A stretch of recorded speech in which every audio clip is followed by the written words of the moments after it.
বাইকের ট্যাঙ্কির ভিতরে যখন তেল ভরতেছিল ঠিক তখনই বাইকের ড্রাইভার একটি কোকা কোলা পুরো বাইকের ট্যাঙ্কির ভিতরে ঢেলে দেয় এবং কি ট্যাঙ্কিটা তাড়াতাড়ি ভরে যায় এবং কি সবগুলো পড়তে থাকে। তখন সে তাকে বলতেছে, এই দেখেন না ট্যাঙ্কি ভরে গেছে। আরে কিভাবে ভরে গেল? তখন সে বলতেছে, আপনি না জানেন তাড়াতাড়ি কিভাবে বললো, আপনার পাম্পের তেলের স্পিড অনেক ভালো, খুব তাড়াতাড়ি ভরে গেছে তাই না?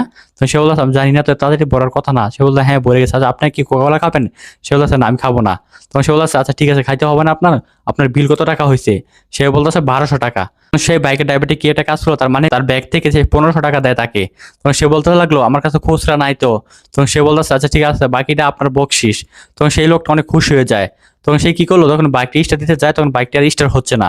তখন সে বলতেছে, বাইকটি স্টার্ট হচ্ছে না কেন? তখন সেই পাম্পের লোকটা বলতেছে, কি হয়েছে ভাই? সে বলতেছে, বাইক দেখেন না ভাই, বাইকের স্টার্ট হচ্ছে না। তখন সে বলতে লাগলো, কেন হবে না, একটু মাত্র চালায় আসলেন? তখন সে বললো, হ্যাঁ চালায় আসলাম, বাইকটা আমার ভালো। তখন সে বললো, আচ্ছা ঠিক আছে, আপনি সামনে একটা গ্যারেজ আছে, গ্যারেজে দেখাই নেন। সে বললো, কেন দেখাবো? আমার বাইক ঠিক আছে, ভালো বাইক। তো আমি এখানে বাইকটি চালায় আসলাম, বাইকটি তাদের নষ্ট হবে কিভাবে? আমার বাইক এখানে নষ্ট হচ্ছে, আমি এখানে ঠিক করব। এখানে আপনার তেল ভরার পরে এমন হচ্ছে আপনার তেলের কোনো সমস্যা আছে মনে হয়।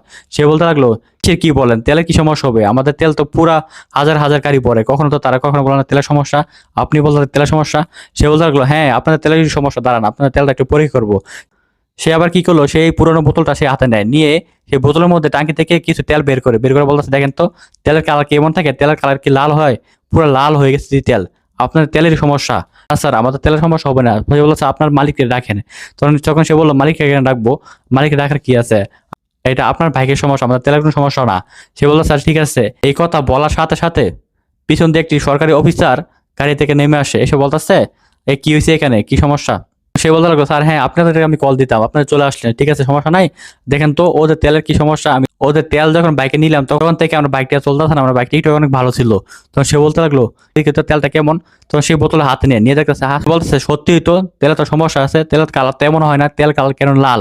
এই তেল তো সমস্যা আছে, আপনাদের পাম্পের সমস্যা।